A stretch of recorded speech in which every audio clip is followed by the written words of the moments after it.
Do people really want eternal life? I mean, think about it for a second. Not living to 120, not living to 1,000, not even living for a million years. I mean, truly eternal life, no ending ever. Now, a lot of people say they want immortality, but I'm not convinced they've thought through what that actually means. If you were truly immortal, eventually every mountain would erode, every language would change, every nation would disappear, every person you know would die, descendants of those descendants of those descendants would die, then entire civilizations would come and go like seasons. You wouldn't be living through history anymore, you would be watching history repeat itself endlessly until, of course, it ended. And then what?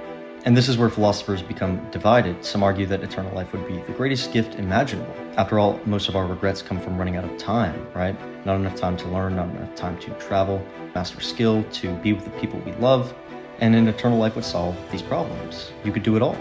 Every book, every language, every instrument, you name it. You would never have to say goodbye to possibility. But others argue that immortality would eventually become unbearable. I immediately think of the philosopher Bernard Williams, who famously argued that eternal life would lead to boredom so profound that existence itself would become meaningless. Because eventually you've done everything, then you've done it again and again until the point that the novelty itself becomes impossible. Even beyond this, there's a deeper problem. Meaning often, and at least as I see it, comes from scarcity.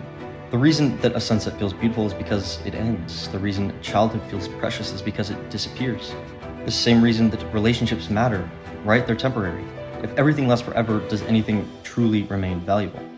Think about love. People often imagine eternal love as the highest form of love. But would love feel the same if there were no ending? If you had literally infinite tomorrows together? Part of what makes love meaningful is the knowledge that it is limited. Every conversation matters because one day there won't be another. Every embrace matters because it cannot last forever. If you take away that limitation, something changes. Everything becomes less urgent, less precious.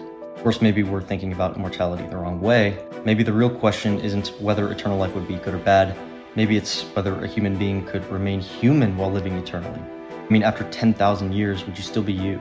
After a million? After a billion? I mean, eventually your memories would be buried beneath countless others. Your personality would change, your values would change, your relationships would disappear. I mean, eventually the person who wanted immortality might not even exist anymore. And that's why personally I've never found the question of immortality nearly as interesting as people think it is.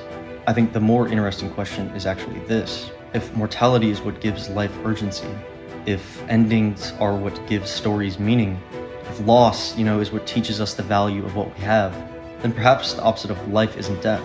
Perhaps the opposite of life is permanence. And if that is true, then eternal life may not be humanity's greatest dream. It may be its greatest misunderstanding. But I'm curious to hear what you think.